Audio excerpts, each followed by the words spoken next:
What's good, everybody? It's your boy Aaron, and I'm back with another 1-minute interview. Yo, Afrikan Caesar, what's good, my guy? I'm excited to hear your thoughts. My question for him was, what do you feel is most underappreciated about Detroit's contribution to culture as a whole, but also specifically sneaker culture? Take it away, bro. Yo, what's up? What's up? This is the Afrikan Caesar, host of the Sneaker Box Podcast, and I'm here with my guy, Front Page Aaron.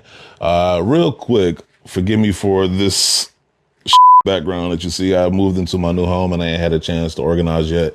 So hopefully by the next time you see me or this, it'll be much more organized. Anyway, the question that was given to me was, what has Detroit contributed to culture?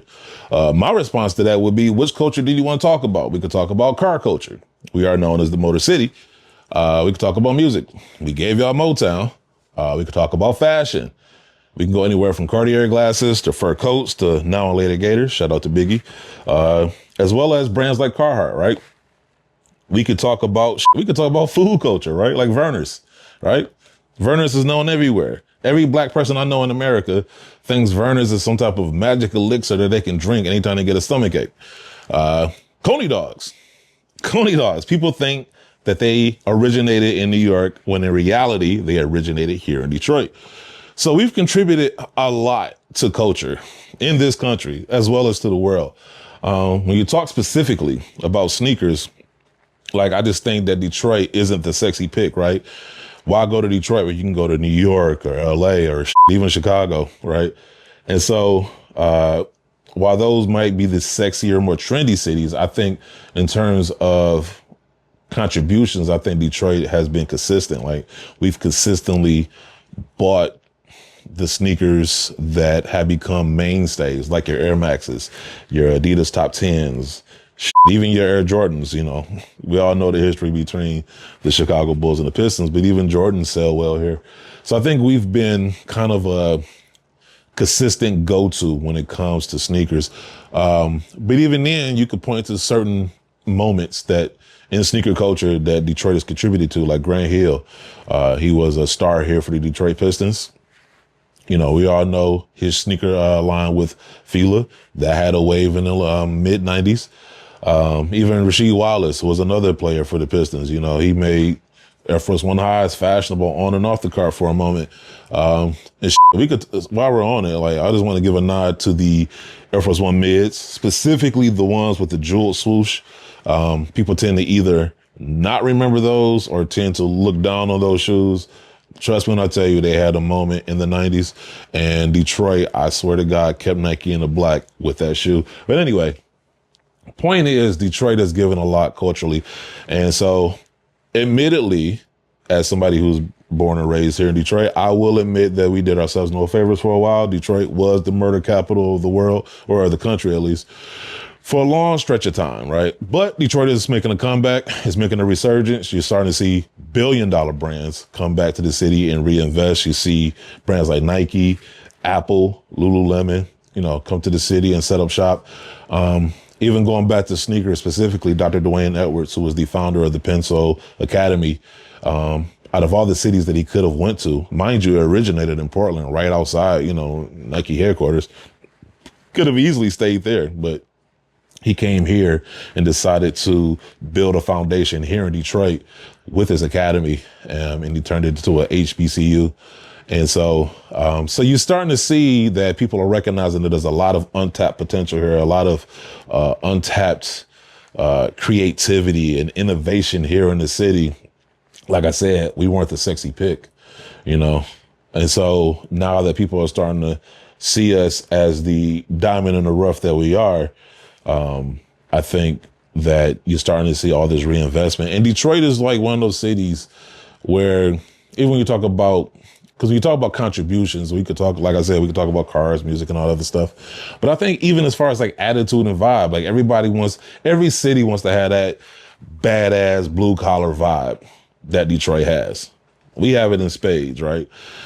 Because when you say you're from Detroit, and I know this from traveling, that when you say you're from Detroit, it comes with a level of automatic respect, right? And so I think that's another contribution that you can kind of put in, it's a feather in Detroit's hat. And so I think Detroit has contributed a lot. I think now that people are starting to see us as more than just the redhead stepchild of every other major city, you're starting to see us, you're starting to see some of that potential getting opportunities. And I would like to see that going forward. When I did my podcast, I wanted to do so in a way that kind of acted as a representation of Detroit. Like one of the first things you hear when I introduce the show is Detroit is definitely in the building. Because when you hear our show, you're getting a slice of Detroit. We represent Detroit on some level. And it's not just me. You got people like Rose Spit and, owner of 218 Burn Rubber. You got people like Rick Williams. You got people like Ty Mopkins. You got people like Jumpman Bostic. So you got a lot of people here in Detroit who are doing some great things as well. StockX is headquartered here. So there's a lot of things that we've contributed just in terms of sneakers, let alone, the country. So Detroit, like I said, I would like to see it get more opportunities.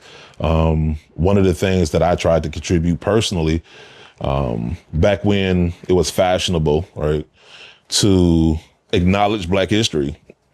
The brands came out with the Black History Month collections. And so it started to get stale because, they kind of just regurgitated the same things over and over again. Like, hey, equality. While civil rights and equality is a part of our history, it is not the entirety of our history. And so I wanted to tell Black stories. So me being Black, born and raised in Detroit, the obvious story to tell was Motown. And I got told that Motown was not a big enough story to tell.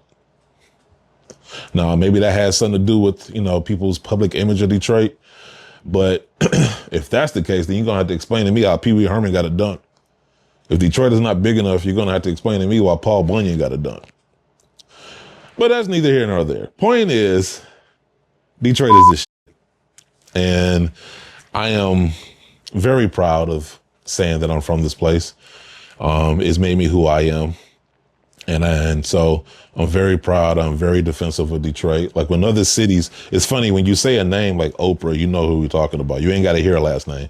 When you hear a name like Beyonce, you know who we're talking about. You ain't got to hear her last name. When you hear the D, pause, because I know it's still some of y'all still stuck in high school. So I got to say pause. But when you hear the D, you know exactly who we're talking about. When we're talking about cities, right? Context matters, right? Like depending on the conversation you're having, when you hear the D in terms of cities, I feel like I got to be specific. You know what we're talking about. And we ain't got to quantify it, right? We ain't got to add any adjectives to it. Little, big. When they say the D, you know exactly who they're talking about, what city they're talking about. And I think that speaks to Detroit's relevance overall throughout history. And so, like I said, Detroit is definitely a diamond in the rough, but a diamond nonetheless. And so I'm glad to see that people are investing in it. And I hope to see Detroit get many more opportunities to continue contributing to culture in the future. Man, thank you so much for that thoughtful response. I'm hoping most likely to be in Detroit this September. So hopefully putting that on the air, putting that out there. So hopefully I see a lot of people out there and get to be in Detroit for the first time and experience the culture out there. If you guys liked this 1 minute interview, make sure you give it a like, share it with some friends, and make sure that you're following the both of us. Until the next one, peace.